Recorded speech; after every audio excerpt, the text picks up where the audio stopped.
The main thing for me with finding clients was going to networking events initially.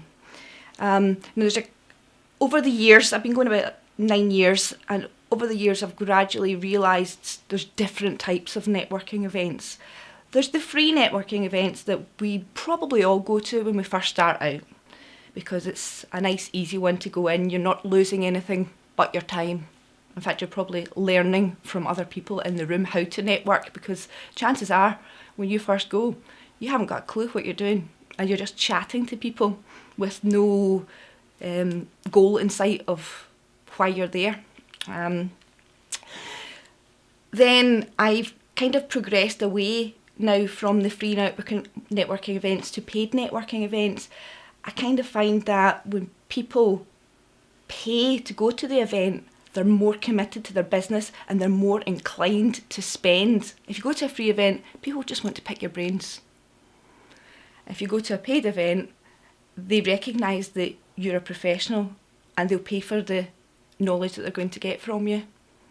So I've got a mixture. I go to some free and I go to some paid, but I do find that there are different, shall we say, calibre of clients from different events. When people are first starting out in their business, it's a no-brainer to get a bookkeeper in straight away. We worked with a client who his wife had been doing the books for him, and he'd been in business for a couple of years and said, okay, I think we're at the stage now that we need a bookkeeper. So we came in and within the first month and a half realised that there was so many mistakes that he'd overpaid the VAT man £4,000. So we managed to get a reclaim straight away. It might be good to have someone doing it for you for free, but are you really getting value? I kind of find that most of the time people bring you on board because they don't know what they're doing, they're unsure, they're scared to get on the wrong side of HMRC, they don't want inspections, so can you come in and do it right for us? Sometimes we'll go in when a business is just setting up and get them set up properly and train them and then walk away. And we're there at the end of the phone if they ever need any ad hoc support going forward, or they'll maybe just phone us at the year end and say, can you go in and do a quick review of this before it goes to my accountant? And that's fine. And we might pick up a few wee things, recode a few things or something like that, or just say, actually, there's a better way of doing this now. The software develops and we keep up to date with the changes in the software, but the clients, because they've been taught a way to do something, just keep going with the same method. So sometimes it's good to say, actually, that's changed now. There's a new feature in the software and you can do this and that and it's going to be better for you. I think having a properly qualified bookkeeper just takes away the stress. It's peace of mind for clients. And because the bookkeeper is qualified and usually they have a practice license through one of the like ICB or something like that, then they've got that backup. Whereas if anything does go wrong, which is highly unlikely, they've got that sort of insurance. They can go to the professional body for advice.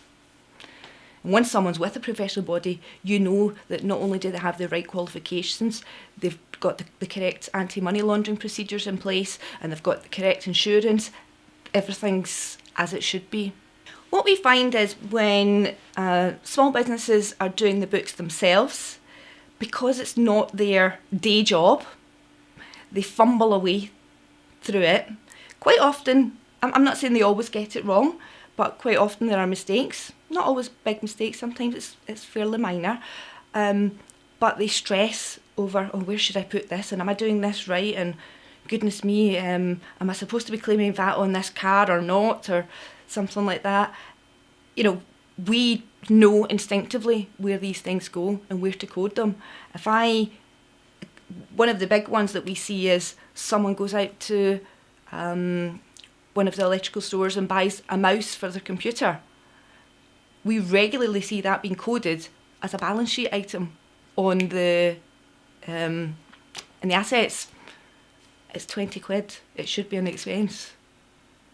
They just see computer equipment and pop it in there. Now that's not unreasonable for them to put that there, but being a bookkeeper, we know it shouldn't be on an asset register. We know it shouldn't be on the balance sheet. So that's where we come in.